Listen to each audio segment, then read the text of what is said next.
C'est dans ce climat tendu qui aurait tourné à une bastonnade des membres du bureau du Comité national des enseignants bénévoles et prestataires du Congo que s'est terminée cette assemblée générale tenue en urgence le vendredi 23 avril. Mais comment en est-on arrivé à cette contradiction sur la levée ou non de la grève que ce comité avait lancée le 17 avril dernier? Lors de cette assemblée générale, les participants ont reçu le relevé des conclusions de la réunion tenue le 21 avril au cabinet du ministre de l'enseignement primaire, secondaire et de l'alphabétisation, signé par les différents participants dont le directeur de cabinet Adolphe Mboumaba. Dans la foulée, le président du comité des enseignants bénévoles et prestataires du Congo, Félicien Mbolé,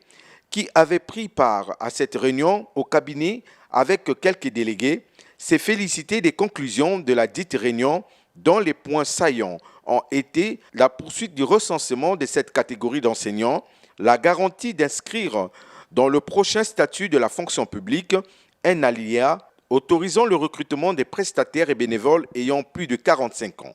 S'en est ensuite suivi la séance des propositions des membres de l'Assemblée générale axée sur l'obligation pour le gouvernement de les recruter par le biais d'un recrutement massif spécial et le maintien de la grève sur toute l'étendue du territoire national. C'est donc en voulant convaincre l'Assemblée générale pour une suspension momentanée de la grève